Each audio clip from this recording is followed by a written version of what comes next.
Yeah, I was a little cynical when I first started. Not that I had a problem with it, but it started off with Shatner in space, and it was showing Shatner, it was showing Jeff Bezos, and I thought, oh man, this is an Amazon commercial. Gosh, 5 minutes into it, it got me, and it got me because one of the things I do like, and I think there's a truth that no matter when somebody is famous and somebody is rich and somebody is powerful, they're always going to have detractors, and that's whether it's an actor like Shatner or a multi-billionaire like Jeff Bezos. But what I love was the fact that they go back and they show you that Jeff Bezos, when he was a teenager, people had things like there was a little article that said this kid wants to go into space. This man had cardboard Star Trek toys that his mom made for him. So whatever one may think of him, this man loves space. He has a great imagination. And Star Trek is one of the things that absolutely set him on the course that he has set on in life. I thought that was amazing. And the other thing for me personally, and we've talked about this a whole lot, so indulge me real quickly. People talk a lot about who is the essence of Star Trek. I hear more and more as time goes on that Mr. Spock is the symbol of Star Trek. And that seems to be the consensus, especially among younger people. I have felt, and I will always feel, that Kirk is the essence of Star Trek. Because while Spock is like the life that we seek, Kirk represents the human spirit and the humans going out into space becoming better. And so many times people talk about Shatner being arrogant, and there's all the stuff with George Takei and stuff like that.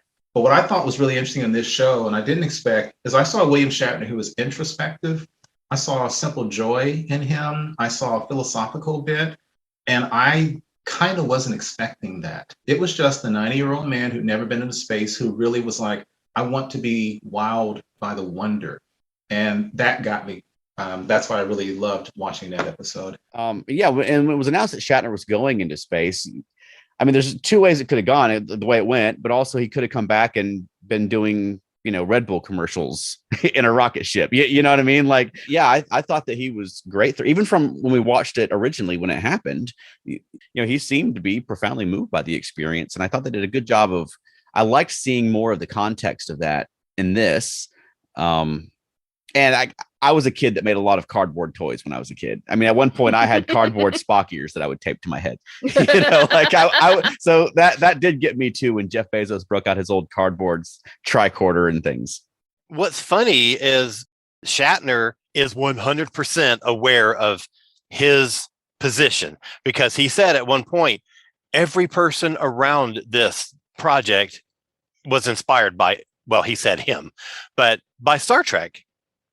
I mean, and that's true, that at some point those people all knew about Star Trek or watched Star Trek, or something similar. And that's what inspired them and made them excited to go into that field. I really enjoyed it.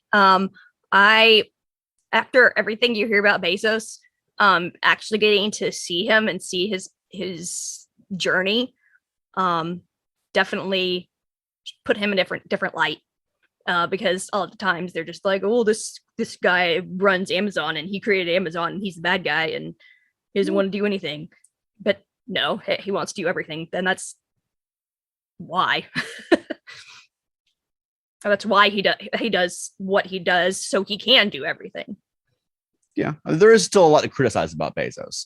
I will say that. You're right that it had elements of being an Amazon commercial and a PR thing for Bezos, but I think they also, I thought they represented Shatner really well, and I thought it was, it's inspiring to watch, and it's, it's the kind of thing that makes you dream a little bit, seeing an old space hero from when you're a kid going into space for real,